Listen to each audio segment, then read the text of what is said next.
Ayan. Isinulat ito ni Apostol Juan para sa mga inuusig na mananampalataya sa first century na naghahangad ng hustisya, kapayapaan, at kalapitan ng Diyos. So bakit ito sinulat ni Apostol Juan? Kasi po nung time na yon, sobrang persecuted yung mga Christians. Lahat po sila ay pinapapatay dahil sa kanilang pananampalataya sa Panginoon. Kaya po sila, syempre, tayo kaya, kung nasa time tayo na yon, di ba? Parang ang daling sumuko, nakakapanghina ng loob. Magpapatuloy pa ba ako sa Panginoon? Kung ganito yung nangyayari, papatayin kami. Nakatago na lang sila. Pero ano nang ginagawa? Pinupuntahan sila sa bahay-bahay, kinakaladkad. Kaya sinabi to ni Apostol Juan, bakit? Kasi gusto niya na magkaroon sila ng katatagan.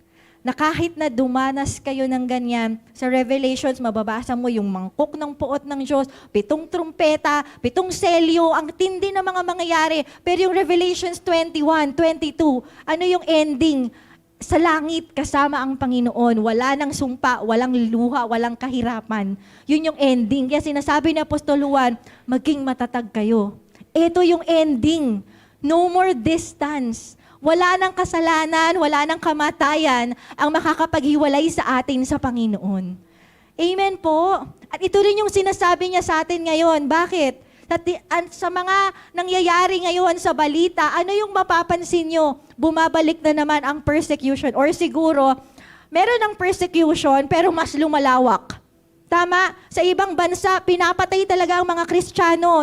Nabalitaan nyo sa Nigeria.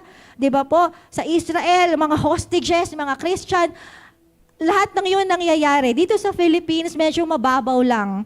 Pero still, bashing, di ba? Medyo mababaw pa talaga kung tutuusin.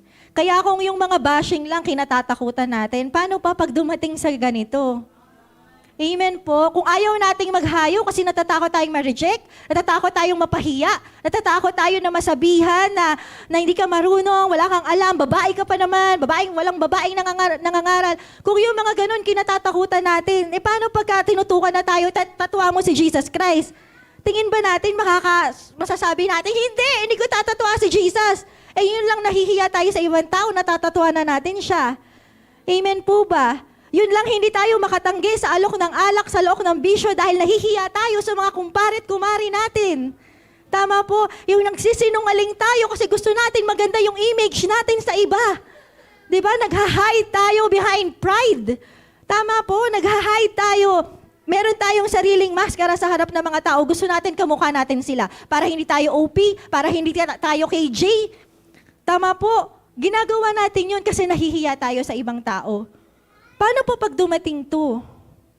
How can we say that we can say to their face, hindi ko i-reject si Jesus Christ? Di ba po? Amen po? So ngayon pa lang, tapangan natin ang pagiging Kristiyano. Amen po? Huwag nating ikahiya ang Panginoon. Sa harap ng mga unbelievers, sa harap ng ibang mga tao, let's declare who Jesus is, hindi lang sa salita, kundi sa buhay natin. Amen po?